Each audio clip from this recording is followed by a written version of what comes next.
আমার ছোট্ট বন্ধুরা, আজ তোমাদের একটা অন্যরকম জাদুর গল্প শোনাব। গল্পটার নাম সোনাপুরের জাদুর কুয়ো। অনেক অনেক বছর আগে সোনাপুর ছিল খুব সুন্দর একটি গ্রাম। চারদিকে সবুজ গাছপালা, রঙিন ফুল, পশু পাখি আর মানুষের হাসি খুশিতে ভরে থাকত পুরো গ্রাম।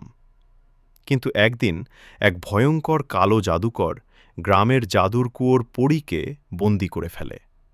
সেই দিন থেকেই গ্রামের সব গাছের পাতা শুকিয়ে যেতে শুরু করে, ফুলগুলো ঝরে পড়ে, পশু পাখিরা একে একে গ্রাম ছেড়ে চলে যায়। ধীরে ধীরে পুরো গ্রামটি নির্জন আর বিষণ্ণ হয়ে পড়ে। গ্রামের সবাই জানত, যেই সেই জাদুর কুয়োর ভেতরে উঁকি দেয় সে তার জীবনের সবচেয়ে বড় ভয় দেখতে পায়। তাই ভয়ে কেউ কখনো কুয়োর কাছে যেত না। একটি ছোট্ট ছেলে ধীরে ধীরে কুয়োর দিকে হাঁটছে। ছেলেটির নাম রাহুল। ছেলেটি মনে মনে বলতে থাকল, সবাই এত ভয় পায় কেন? আমি নিজেই দেখে আসব কুয়োর ভেতরে কি আছে। রাহুল কুয়োর কাছে গিয়ে ভেতরে উঁকি দেয়। হঠাৎ কুয়োর ভেতর থেকে নীল আলো বের হতে শুরু করে।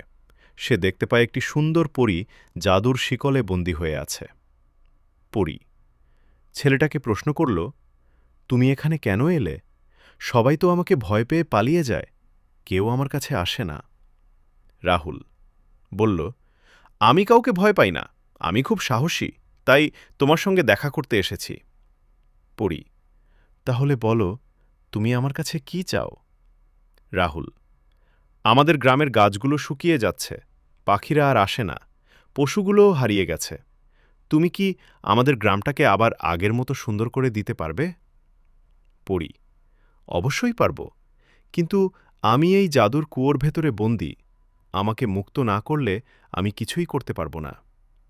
রাহুল, তাহলে আমি কিভাবে তোমাকে মুক্ত করব? পরী, আমি তোমাকে একটি ধাঁধা জিজ্ঞেস করব, যদি সঠিক উত্তর দিতে পারো তাহলেই আমি মুক্ত হব। পরী, শোনো, তারা পাশাপাশি থাকে, কিন্তু তারা কখনো একে অপরকে দেখতে পায় না। তবুও তারা দুজনে মিলে পৃথিবীর সব কিছু দেখতে সাহায্য করে। বলতো, তারা কারা? রাহুল কিছুক্ষণ চুপ করে ভাবে। রাহুল, আমি বুঝেছি, উত্তর হল আমাদের দুটো চোখ। পরী, বুঝিয়ে বলো। রাহুল, আমাদের দুটো চোখ পাশাপাশি থাকে, কিন্তু একটি চোখ আরেকটি চোখকে দেখতে পারে না। তবুও দুটো চোখ একসঙ্গে কাজ করে বলেই আমরা পৃথিবীর সব কিছু পরিষ্কারভাবে দেখতে পারি। পরী, একদম ঠিক উত্তর। মুহূর্তের মধ্যে জাদুর শিকল ভেঙে যায়, চারদিকে সোনালি আলো ছড়িয়ে পড়ে। পরী, রাহুল, তুমি শুধু সাহসী নও, তুমি খুব বুদ্ধিমানও। এবার দেখো আমার জাদু। পরী জাদুর ছড়ি ঘোরায়। শুকিয়ে যাওয়া গাছে আবার সবুজ পাতা গজিয়ে ওঠে, রঙিন ফুল ফুটে ওঠে, পাখিরা আবার গান গাইতে শুরু করে, পশু পাখিরা ফিরে আসে, গ্রামের মানুষ আনন্দে নাচতে শুরু করে।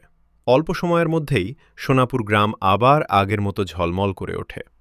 মনে রেখো, সাহস আর বুদ্ধি থাকলে কোনো অন্ধকারই চিরদিন থাকে না।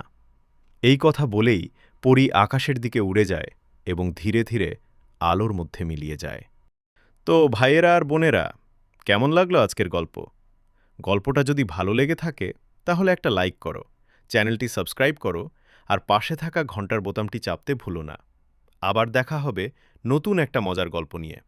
ততক্ষণ সবাই ভালো থেকো।